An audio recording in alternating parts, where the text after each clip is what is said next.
வாங்க ஒரு சிம்பிளான விஷயத்த பார்க்கலாம்.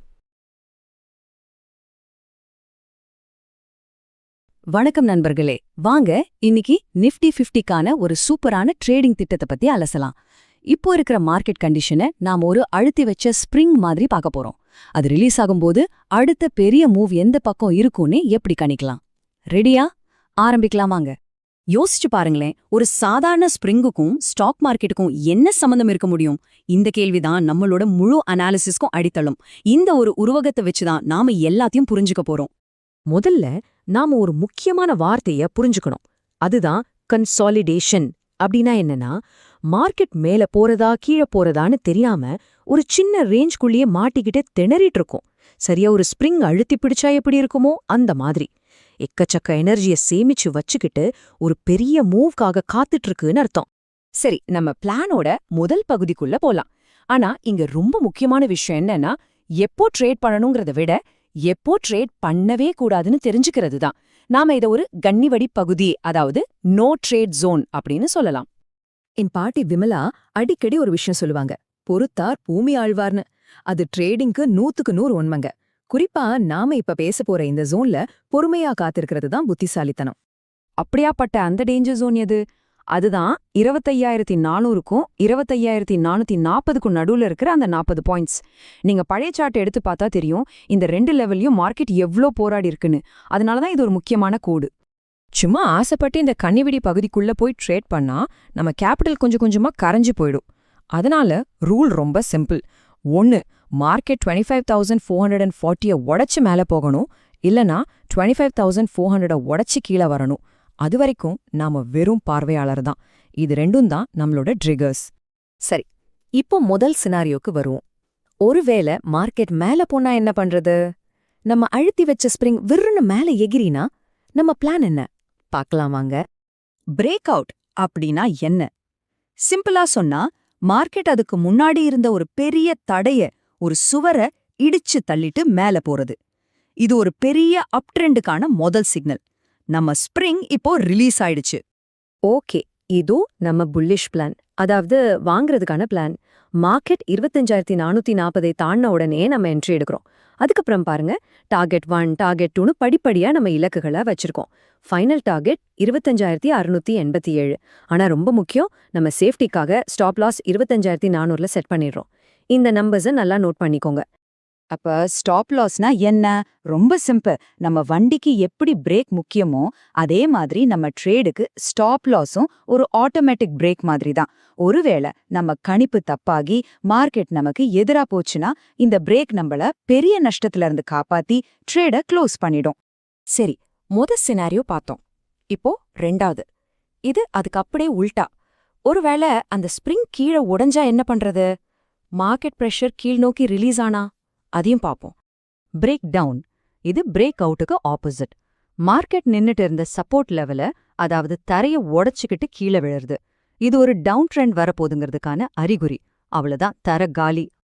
இப்ப நம்ம பாக்குறது விற்பனைக்கான, அதாவது செல் பிளான். மார்க்கெட் 25,400க்கு கீழே போச்சுன்னா நாம செல் பொசிஷன் எடுக்கிறோம்.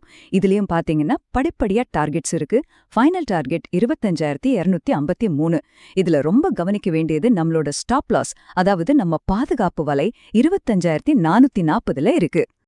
இப்போ டெக்னிக்கல் பிளான் எல்லாம் ஓரமா வச்சுட்டு இது எல்லாம் ஜெயிக்க வைக்கிற ஒரு முக்கியமான விஷயத்துக்கு வருவோம். அதுதான் டிசிப்ளின், அதாவது ஒழுக்கம். ட்ரேடிங்ல ஒழுக்கமா இருந்தா நமக்கு சுதந்திரம் கிடைக்கும். அந்த சுதந்திரத்துக்கான வழி என்ன தெரியுமா? ரொம்ப சிம்பிள். 1, உங்க பிளானை கரெக்டா செயல்படுத்துங்க. 2, உங்க டார்கெட் வந்ததும் வெளியே வந்துருங்க. 3, லேப்டாப்பை மூடி வச்சிடுங்க. 4, உங்க குடும்பத்தோட நேரத்தை செலவு பண்ணுங்க.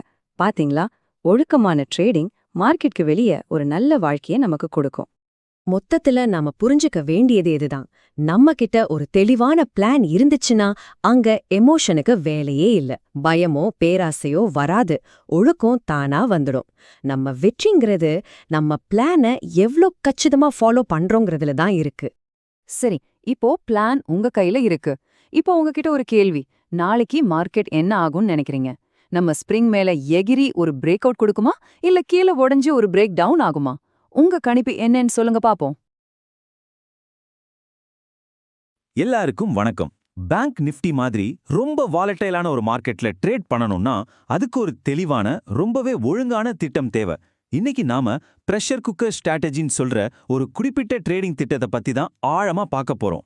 இது கேட்க சிம்பிளா இருந்தாலும் ரொம்ப பவர்ஃபுல்லானது. சரி வாங்க இத பத்தி விரிவா பார்க்கலாம். இந்த ஒரு உருவகம் தான் இந்த முழு வியூகத்தோட அடித்தளமே. நம்ம வீட்ல இருக்கிற பிரஷர் குக்கர் மாதிரி தான் மார்க்கெட்டும். உள்ள பிரஷர் அதிகமாகும் போது சரியான நேரம் வர்ற வரைக்கும் நம்ம காத்திருக்கணும். அவசரப்பட்டு மூடிய திறந்தோம்னா, அதாவது தப்பான நேரத்துல ட்ரேடுக்குள்ள நுழைஞ்சோம்னா அது நம்மள தான் சுடும். அதனால பொறுமை, அதுதான் இந்த ஆட்டத்தோட முக்கியமான விதி. சரி, அப்போ மார்க்கெட்ல இந்த பிரஷர் எப்படி உருவாகுது? அதை தான் நாம டெக்னிக்கலா கான்சாலிடேஷன்னு சொல்றோம். இந்த முதல் கான்செப்டை நாம தெளிவா புரிஞ்சுக்கிட்டாலே போதும், பாதி ஜெயிச்ச மாதிரி தான். இன்னும் சிம்பிளா சொல்லணும்னா கான்சாலிடேஷன்னா இதுதான். மார்க்கெட் வாங்குறவங்களுக்கும் விக்கிறவங்களுக்கும் நடுவுல ஒரு பெரிய இழுபறி நிலையிலே இருக்கும். ஒரு பாக்ஸுக்குள்ள மாட்டிக்கிட்ட மாதிரி, மேலேயும் போக முடியாம கீழேயும் இறங்க முடியாம ஒரு கன்ஃபியூஷன்ல இருக்கும். இதுதான் குக்கருக்குள்ள பிரஷர் ஏற டைம். இந்த நேரத்துல நம்ம ட்ரேடிங்குள்ள போகவே கூடாது. சரி, தியரி எல்லாம் ஓகே. இப்போ பிராக்டிக்கலா வருவோம். இந்த பிரஷர் ஏறுற இடத்த, அதாவது நாம ட்ரேட் பண்ணவே கூடாத அந்த குறிப்பிட்ட பிரைஸ் ரேஞ்சை எப்படி கரெக்டா கண்டுபிடிக்கிறது வாங்க பார்க்கலாம். நல்லா கவனிங்க, இந்த ஸ்லைட்ல இருக்கிற நம்பர்ஸ் தான் நம்மளோட வழிகாட்டி. வரப்போற மார்க்கெட்ல 61,070 தான் மேல் எல்லை, அதாவது குக்கரோட மூடி. 61,009 கீழ் எல்லை, அதாவது குக்கரோட அடிப்பாகம். இந்த ரெண்டுக்கும் நடுவுல இருக்கிற 61 பாயிண்ட் கேப் தான் அந்த பிரஷர் ஜோன்.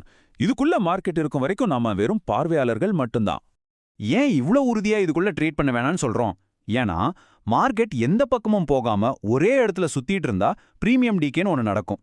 அதாவது நீங்க வாங்கின ஆப்ஷனோட மதிப்பு ஐஸ் கட்டி கரையிற மாதிரி நேரம் போக போக தானாவே குறைய ஆரம்பிச்சிடும். கடைசியில பார்த்தா நஷ்டம்தான் வரும். நம்ம பாட்டிங்க சொன்ன இந்த பழமொழி இந்த ஸ்ட்ராட்டஜிக்கு ரொம்பவே பொருந்தும். மார்க்கெட்டோட ஆழம், அதாவது அது எந்த டைரக்ஷன்ல போகும்னு தெளிவா தெரியாத வரைக்கும் நாம அவசரப்பட்டு ட்ரேடுக்குள்ள காலை விடவே கூடாது. இந்த ஒரு புத்திமதி நம்மள தேவையில்லாத நிறைய நஷ்டங்கள்ல இருந்து காப்பாத்தும். இப்பதான் நாம முக்கியமான கட்டத்துக்கு வந்திருக்கோம். குக்கர்ல பிரஷர் ஏறிடுச்சு. ஒரு கட்டத்துல விசில் வந்தே ஆகணும் இல்லையா? அதே மாதிரி மார்க்கெட் அந்த குறுகிய ரேஞ்ச உடைச்சு வெளியே வந்தே ஆகணும். அப்போ நாம என்ன செய்யணும்? அதுக்காகவே நம்ம கிட்ட ரெண்டு சிம்பிளான பிளான் இருக்கு. இந்த ஸ்லைடு ஒன்று போதும், மொத்த பிளானும் உங்களுக்கு புரிஞ்சிடும். ஒருவேளை மார்க்கெட் மேல் எல்லையான 61.70 தாண்டி போனா அது பிரேக் அவுட். நாம உடனே கால் ஆப்ஷன், அதாவது சிஇ வாங்குவோம். சந்தை மேல போகும்னு அர்த்தம். அதுவே மார்க்கெட் கீழ் எல்லையான 61,009 உடைச்சா அது பிரேக் டவுன். அப்போ நாம புட் ஆப்ஷன், அதாவது பிஇ வாங்குவோம். இவ்வளவுதாங்க பிளான், ரொம்ப சிம்பிள். சரி, மார்க்கெட் மேல போயிடுச்சு, நீங்களும் கால் ஆப்ஷன் வாங்கிட்டீங்கன்னு வச்சுப்போம். எங்க போய் லாபத்தை புக் பண்றது? அதுக்கும் நம்ம கிட்ட தெளிவான டார்கெட்ஸ் இருக்கு. இங்க கொடுத்திருக்கிற இந்த 4 லெவல்ஸ் தான் நம்ம டார்கெட்ஸ். ஸ்டெப் பை ஸ்டெப்பா ஒவ்வொரு டார்கெட் அடையும் போதும் நாம லாபத்தை புக் பண்ணிக்கலாம். ஒரு தெளிவான பாதை நம்ம முன்னாடி இருக்கு. அதே மாதிரி தான், ஒருவேளை மார்க்கெட் கீழே உடைச்சு நீங்க புட் ஆப்ஷன் வாங்கியிருந்தா, இந்த ஸ்லைட்ல இருக்கிற 4 நிலைகள் தான் உங்களோட லாப இலக்குகள். ஸோ மார்க்கெட் எந்த பக்கம் போனாலும் சரி, நமக்கு என்ன பண்ணணும், எங்க வெளியே வரணும்னு முன்னாடியே தெரியும். ஒரு பிரஷர் குக்கர்ல சேஃப்டி வால்வ் எவ்வளவு முக்கியமோ அதே அளவுக்கு ட்ரேடிங்ல ரிஸ்க் மேனேஜ்மெண்ட் முக்கியம். நாம எவ்வளோ சூப்பரா பிளான் போட்டாலும் சில சமயம் மார்க்கெட் நமக்கு எதிராக திரும்பலாம். அந்த நேரத்துல நம்மள காப்பாத்துற ஒரு கருவி தான் ஸ்டாப் லாஸ். ஸ்டாப் லாஸ்ங்கிறது ஒரு ஆட்டோமேட்டிக் பிரேக் மாதிரி. நம்ம கணிப்பு தப்பாகி ட்ரேட் நஷ்டத்துல போக ஆரம்பிச்சா ஒரு குறிப்பிட்ட அளவுக்கு மேல நஷ்டம் வராம இருக்க இது ஆட்டோமேட்டிக்கா ட்ரேடு க்ளோஸ் பண்ணிடும். இது நம்ம முதலீட்டை பாதுகாக்கிற ரொம்ப முக்கியமான ஒரு விஷயம். இந்த ஸ்லைட்ல இருக்கிற நம்பர்ஸ்ல எந்த ஒரு மாற்றமும் கிடையாது. இதுதான் ரூல். நீங்க வாங்கும் திட்டத்துல, அதாவது பை பிளான்ல நுழைஞ்சா உங்களோட ஸ்டாப் லாஸ் 61,009. விற்கும் திட்டத்துல நுழைஞ்சா உங்களோட ஸ்டாப் லாஸ் 61,070.76. இந்த பாதுகாப்பு வலை இல்லாம ஒருபோதும் ட்ரேட் பண்ணவே கூடாது. இதுதான் ஒழுக்கத்தோட முதல் படி. உலகத்திலேயே பெஸ்டான ஒரு பிளானை நீங்க வச்சிருந்தாலும் அதை சரியா செயல்படுத்தலைன்னா எந்த பிரயோஜனமும் இல்ல. ட்ரேடிங்ல ஜெயிக்கிறதுக்கான கடைசி மற்றும் மிக முக்கியமான மூலப்பொருளே உணர்ச்சிகளை கட்டுப்படுத்தி ஒழுக்கத்தோட செயல்படுறது தான். ஜெயிக்கிற ஒரு ட்ரேடரோட மனநிலை இதுதான். ஒரு ரோபோ மாதிரி நம்ம பிளானை முழுசா நம்பணும். ட்ரிகர் வர்ற வரைக்கும் பொறுமையா காத்திருக்கணும். கொஞ்சம் லாபம் வந்த உடனே பேராசைப்படக்கூடாது. முக்கியமா நம்ம ஸ்டாப் லாஸை மதிக்கணும். பயம், சந்தேகம், பேராசை, இந்த மாதிரி எல்லா உணர்ச்சிகளையும் ஸ்விட்ச் ஆஃப் பண்ணிட்டு பிளான்ல என்ன இருக்கோ அதை மட்டும் செய்யணும். இந்த முழு வியூகத்தோட சாராம்சமே இந்த 4 வார்த்தைகள் தான். திட்டமிடு, காத்திரு, செயல்படுத்து, உணர்ச்சிகளுக்கு இடமில்லை. இப்ப பாருங்க, நாளைக்கான ஒரு தெளிவான முழுமையான ட்ரேடிங் பிளான் உங்க கையில இருக்கு. எப்போ ட்ரேடுக்குள்ள போகணும், எங்க லாபம் எடுக்கணும், எங்க நஷ்டத்தை ஏத்துக்கணும்னு எல்லாமே வரையறுக்கப்பட்டிருக்கு. பிளான் ரெடியா இருக்கு. ஆனா இந்த ஒழுக்கத்தை கடைபிடிச்சு ஒரு ரோபோ மாதிரி செயல்பட நீங்க தயாரா? இந்த வீடியோ உங்களுக்கு பிடிச்சிருந்ததுன்னா லைக் பண்ணுங்கள், ஷேர் பண்ணுங்கள், சப்ஸ்கிரைப் பண்ணுங்கள். தேங்க்யூ ஃபார் வாட்சிங்.